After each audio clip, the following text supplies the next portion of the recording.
All right, welcome everybody and good afternoon.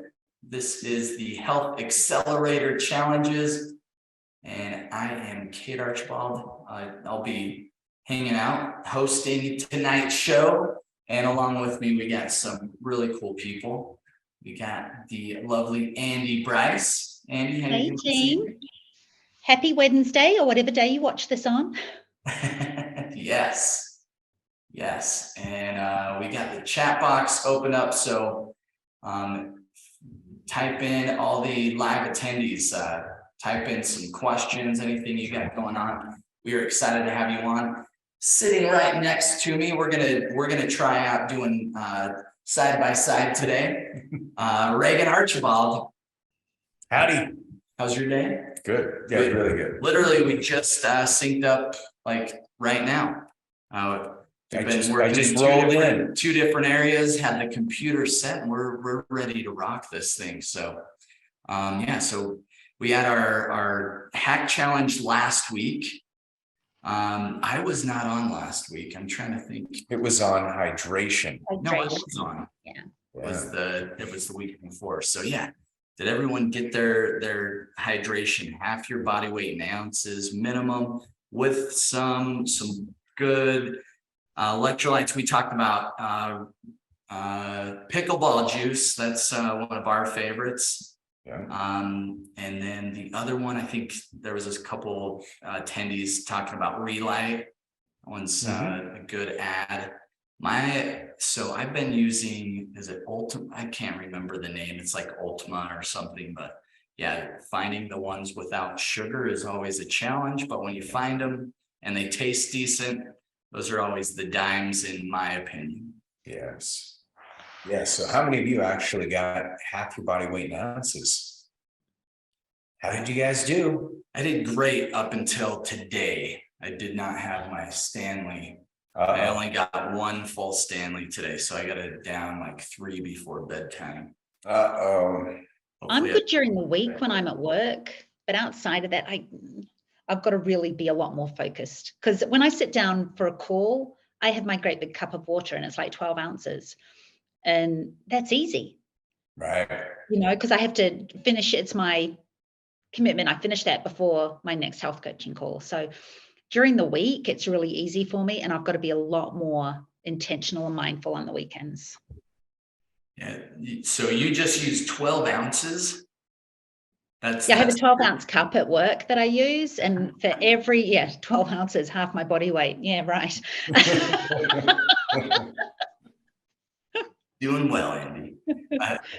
Tanya said it's harder than I thought, but still have time. Right. That's right. Yeah, nice. Yeah, it's for me, like I was explaining last week, having the Stanley, it's like 32 or 36 ounces. It is nice, just because I know how many times I got to fill that up, and I get that handled. And actually, I think it's 40 ounces I can fit. I measured it's like 38 to 40 ounces in that, so makes it really nice. Just hammer that. So what are we going to be talking about today? So today I'm going to start off with a quote. This is Rick Rubin. I mentioned his book, I think last week, Creative Acts, and it's just a really good read for anybody who's looking to go deeper into kind of their like a different perspective on creativity and art. He says, the reason we're alive is to express ourselves, and creating art may be the most effective and beautiful method of doing so. Art goes beyond body language, beyond lights. It's a universal way to send messages between each other and through time. And so I think as I read that, I started realizing, there's probably messages that I could utilize and that could go through time more effectively. And so hopefully today is a way that you can start looking at your muscle as a piece of art on this gorgeous thing that we, whatever your perspective is, whether you look at this as, hopefully look at it not as like a rental car or a rental vehicle. This is your permanent mass. But today we're going to be talking about ways to build muscle, because there's two core ways, and one is one pathway is if you put somebody in a fasted state and they walked into the laboratory, there's this methodology in our body, this pathway called protein synthesis. And you could create it, you could trigger it in two ways. One way you could do it is by giving somebody 30 grams of protein, and the body would instantly go into using the protein as building blocks. The second way you could do it is, what do you think? Like lifting weights. That's it. Yeah. Second would be hypertrophy. Put some heavy weights on them, get them moving, and you would trigger protein synthesis. And so today we're going to be talking about more the protein side of that and what that looks like. And so first of all, how many of you actually appreciate your muscle tone and muscle mass? And like, if you had a chance to just kind of appreciate what your body does and say, I'm really happy about my muscle. And so, hopefully all of you would say, yeah, I've got really great muscles in certain areas. And one of our first challenges for everybody of the year was, hey, find a certain muscle group that you want to develop and push it to hypertrophy. And so the goal is for every one of you to be working on those muscle groups. And today, what we're going to show you how to do is the secondary pathway, which is using protein to build that protein synthesis. And it's kind of interesting because, Andy, there's three macronutrients, right? There's protein, there's carbohydrates, and there's fat. And if you think about it, which of those three would you say is the easiest for our bodies to store as energy for the future? Carbs. Carbs, easy, right? That's why people say, man, I ate a piece of bread and I gained 3 pounds. It's like, oh, that's too bad, because just might as well strap it to my thighs. I think it's on one of Adam Sandler's movies, but he says, I eat a milkshake and my ass jiggles for a week. Yeah, stops on Tuesday. Yeah. That's hilarious. But yeah, carbs are easy to store, and then our bodies have these repositories for fat. And we tend to turn carbohydrates into fat, and fat will either get stored in your liver or you will create adipose tissue. But proteins, the place that they get stored is your muscle, right? And so they become building blocks for every signaling pathway in the body. And one of the things that's happened over time is protein has taken a back seat, and we haven't looked at it as well as I think we should have from a medical perspective, because if you think about it, proteins are simply chains of amino acids, 9 of which are essential amino acids, meaning you can't make it internally. But of those 20 amino acids, if you start looking at each of those amino acids, they all have a functionality. And we did a whole hack on carnitine, for example. But if we start looking at those amino acids, the whole goal is to have a balanced approach in those amino acids so that there's not oxidative stress, and so you trigger protein synthesis. And one of the things that can happen is if you don't get the full chain of amino acids, and if your body's not triggering the protein synthesis, is you'll develop a condition called sarcopenia. And Kate, do you remember what sarcopenia is? So that is the loss of muscle mass, or just your muscles start dwindling away. That's it. Speaking of hydration, and so your hydration there. Yeah, so sarcopenia is it's essentially when we replace fat with muscle.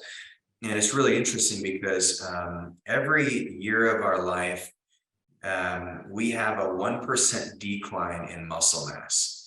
And you're like, oh, that's not a big deal. But then the other thing that comes with it is we have a 2 to 4% loss in strength, and then an 8 to 10% loss in power.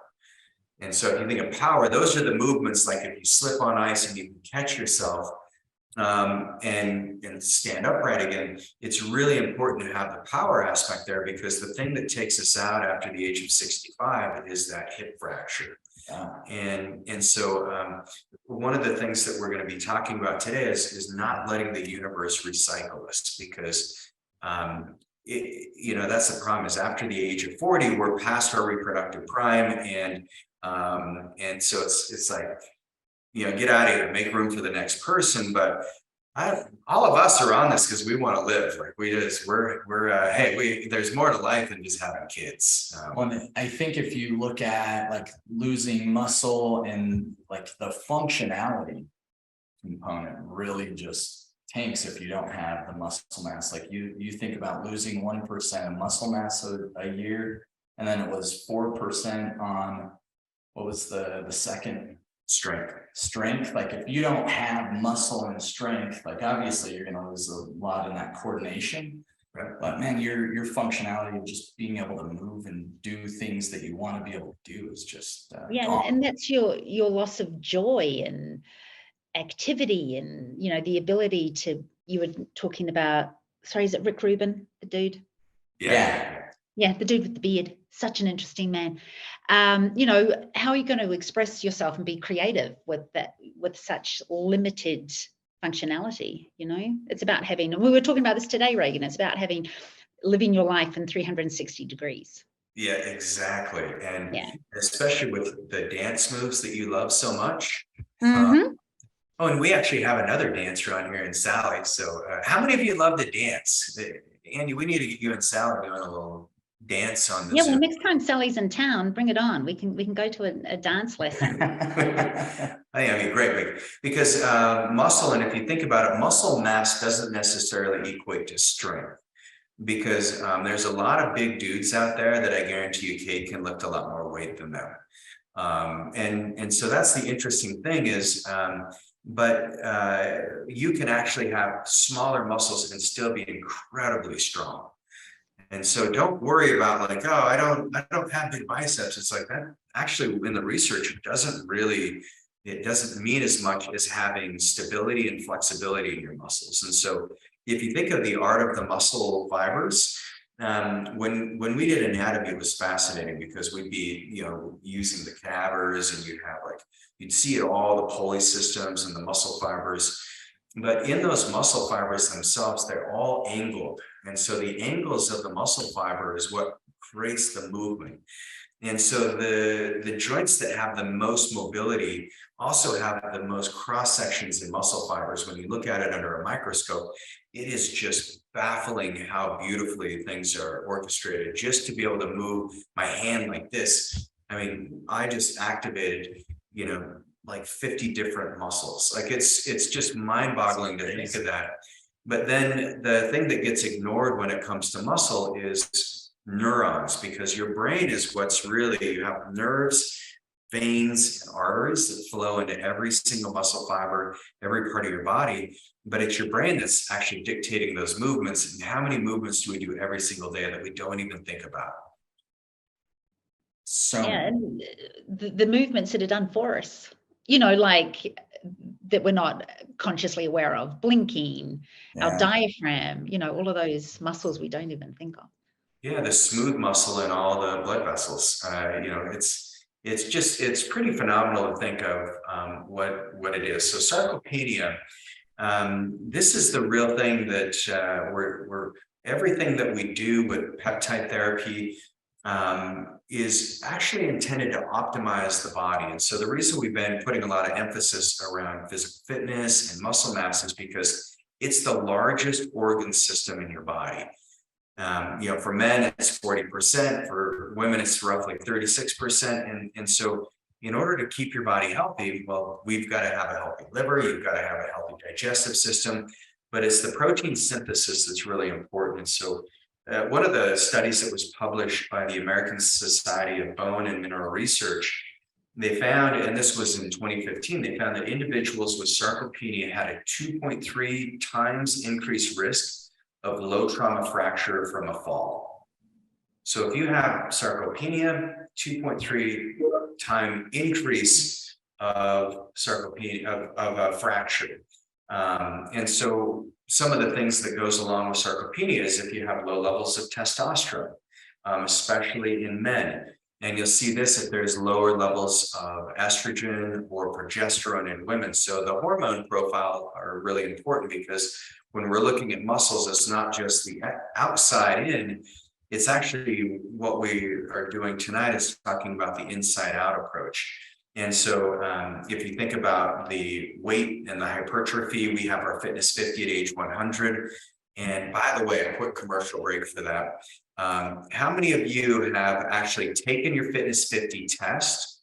Because we now have t-shirts for you. Can you silence that at all?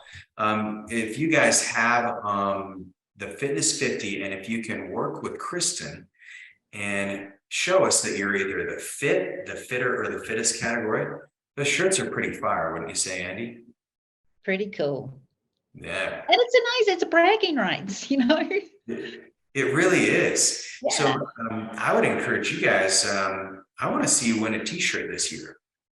And, Yeah. And by the way, if you're like, well, I can't do a burpee because I have shoulder issues or whatever, well, you know, we have modifications on each one of those exercises.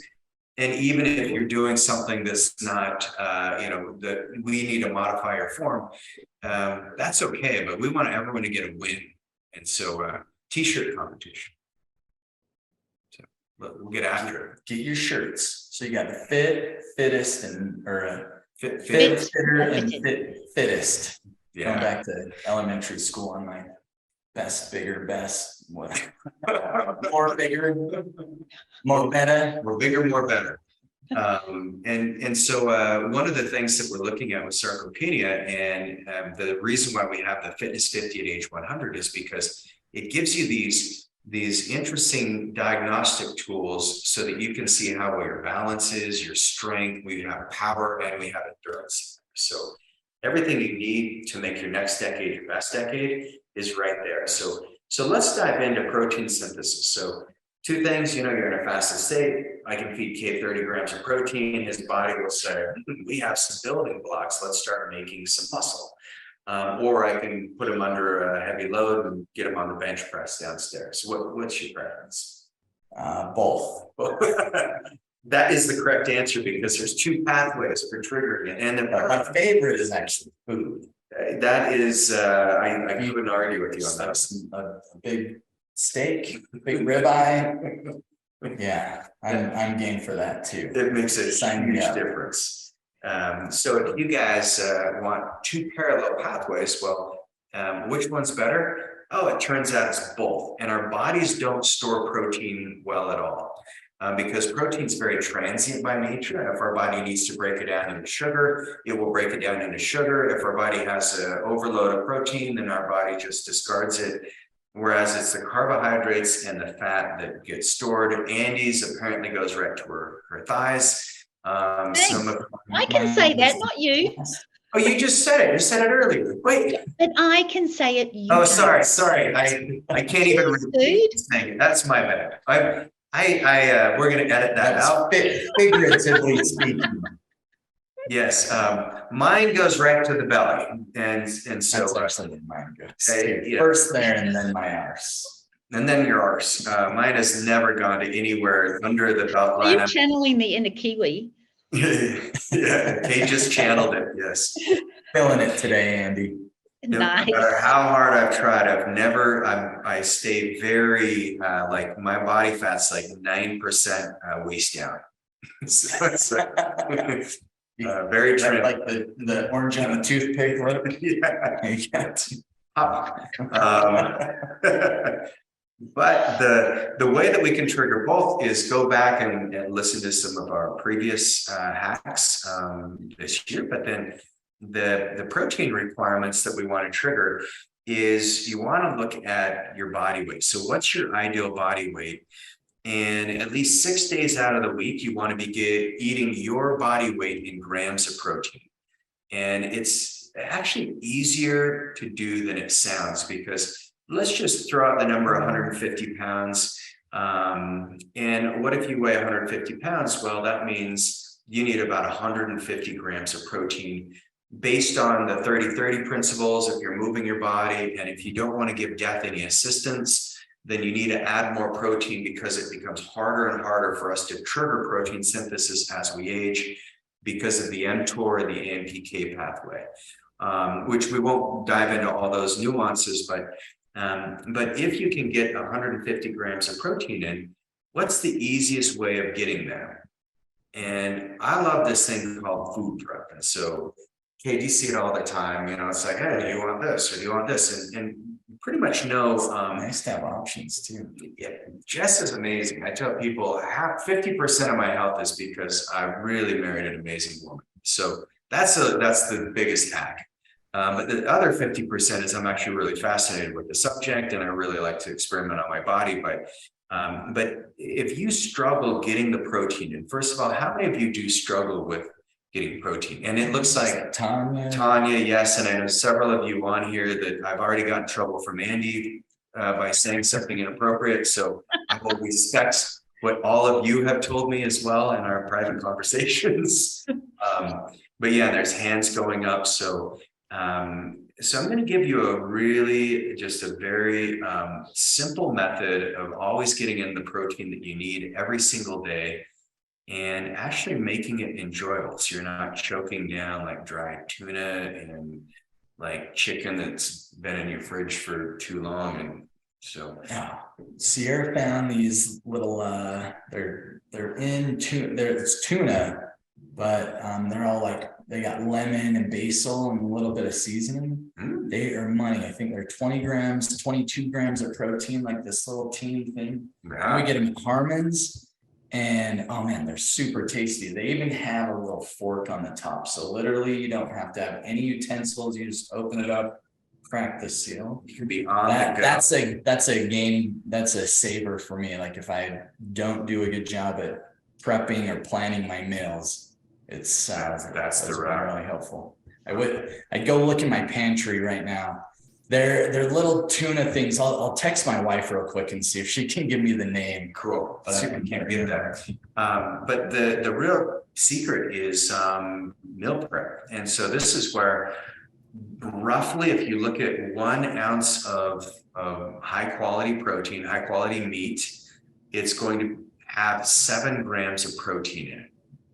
And so what that roughly equates to is 100 grams of protein is 1 pound of meat.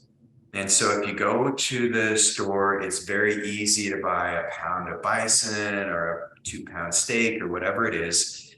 And then that's a really easy way. So essentially, if you need 150 grams of protein, the easiest way to get you there is to food prep and then get a pound and a half of meat. Now, that may sound like a lot, but if you break it up and you eat a third of it in the morning for breakfast, which, yes, I'm a big advocate of getting meat for breakfast, you will be far more sustained than if you eat the oatmeal and the cereal and the carbohydrate rich foods. Your blood sugar doesn't crash. And it also, I found that when I eat like berries or even yogurt in the morning, I kind of prime my taste buds for sweetness. And so eating more savory foods in the morning, for those of you who know the feeling of being a lover of sugar or sweet things, you just start your day off without sweet, and then you don't think about it all day, because when the sweet wears out, you want more sweet. Anyway, no, that's so true. Like Fruity Pebbles, those I've heard those are great, nutritious breakfast. No, that was like what are they? It's fruity pebbles. That's the joke. Don't say that was is this what made America great? Eating dessert for breakfast. It really is. Like the cereals in the morning is literally, it's like eating dessert for breakfast, but then you're craving sugar all day. So Sierra, my lovely wife, must be in the pantry right now. She sent me a picture. It's chicken of the sea. See if you guys can see that. Chicken sea infusions. Yeah, and it's really, it's 22 grams of protein, no sugar, and they're very limited ingredients. It's like olive oil, water, thyme, lemon, salt, and lemon oil. Nice. A little bit of guar gum, which isn't ideal, but yeah, if you're sensitive to gums, there's a tiny bit of guar gum in there that can, you know, kind of. but that's one of my, like, I can put that in my backpack wherever, and love having those around. That's great. Awesome. Yes, and tuna is high in mercury, so Yeah, it can be. Yeah, you know, eating it, you know, my personal preference on most fish, besides like sardines and anchovies that most people won't eat anyway, but it's like, it would be, limit those to like every other week. You can get containers similar to that are salmon, and of course, you know, it's a smaller fish and it doesn't take as long to grow, so it's not getting that heavy metal contamination. So yeah, you can get salmon in similar containers, which is great. Salmon's amazing. We do have, I know we have 2 people on here who love sardines and anchovies, which I think they're amazing. So Kelly and Allison, you guys are troopers. Does anyone else love those little buggers? I love sardines. When I was a kid, when my dad was still alive, he would eat sardines on toast. So it's a memory for me, eating sardines. I love it. Yeah, that's great. Yeah. So as you're looking at your protein, you know, remember, protein's that transient macronutrient.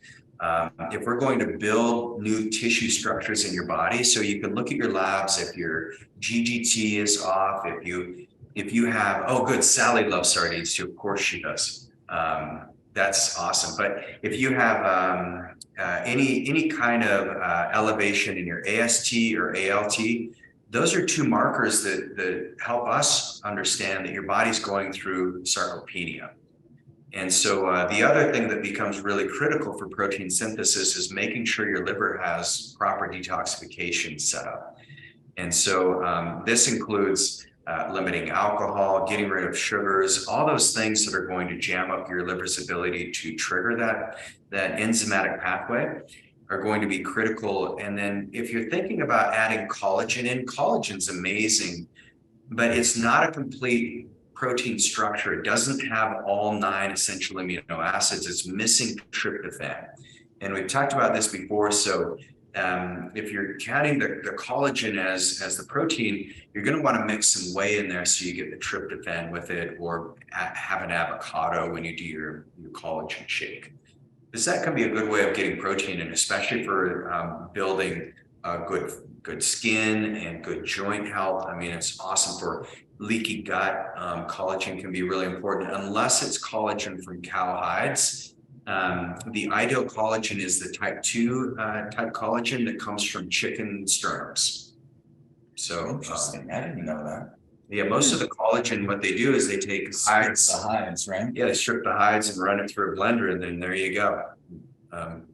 Sounds delicious to me. Amazing.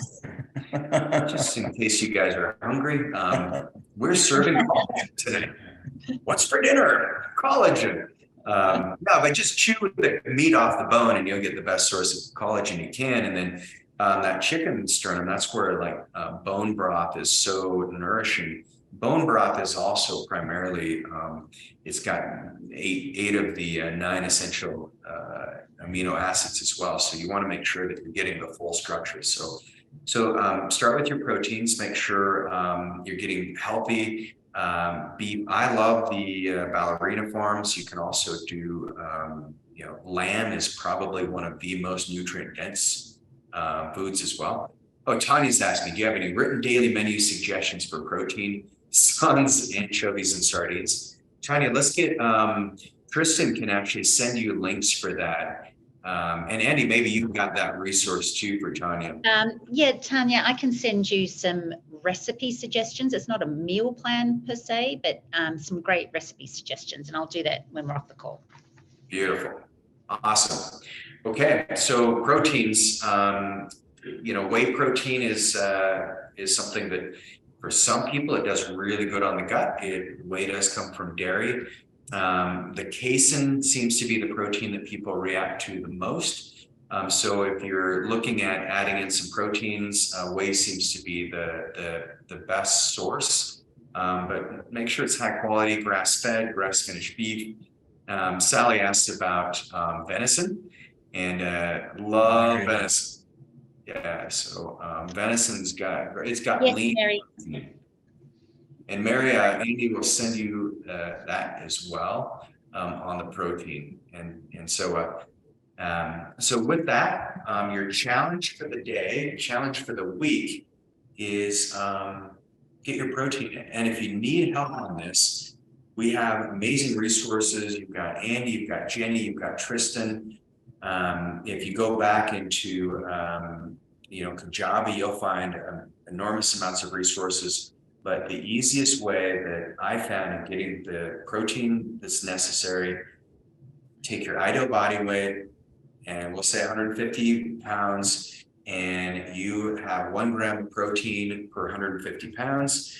And so you say, okay, 1.5 pounds of meat, or if you want to do maybe 1 pound of meat a day, and then you do eggs or sardines or something else, or maybe you do a whey protein shake with 30 grams, that's totally fine. But the challenge for you this week is make it as easy as possible to get the grams of protein you need in.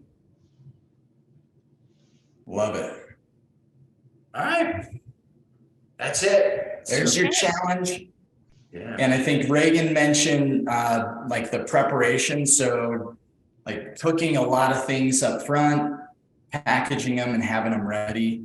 I like hamburger is always super nice and easy for me. If you got a good source of hamburger meat, just ground beef, and like you can do anything, you can do so much with that. Or I just like to eat it plain, like a little salt and pepper on there and just go to town. Sauerkraut and bison burger, easy. And so make sure, if you guys, when you do food prep, you don't want to leave food in your fridge for more than about 3 or 4 days, by the way. So I guess that's one important caveat is make sure you're going to eat what you cook.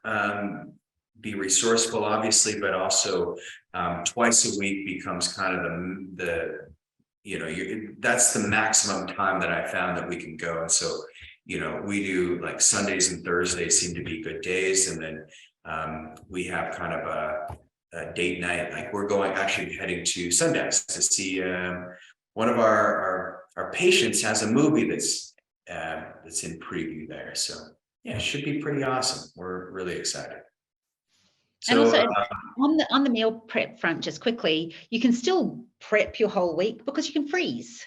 You don't need to keep it all in the fridge. You can freeze your last couple of days or something if you're just doing it for the working week. Nice. Get it done, get it in the freezer. I'm a big fan of cook once, eat 3 times, and I'll cook something up on a Monday morning before I work. And this week it was a delicious chuck steak casserole, which I just had before we got online. Nice. Yeah. So good.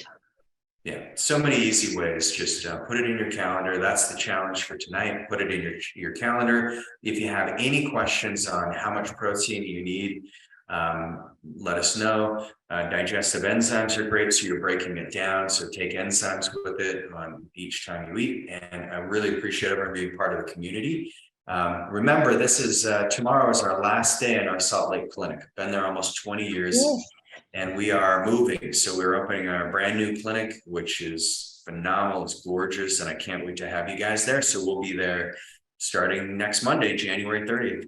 Yes. Yay. Make sure you update your address of where East West is. Yes. All right. Thanks, everybody. Awesome work. Reagan, thanks, Andy. See you guys. See you guys all next week. Same time, same place. Bye-bye. Bye.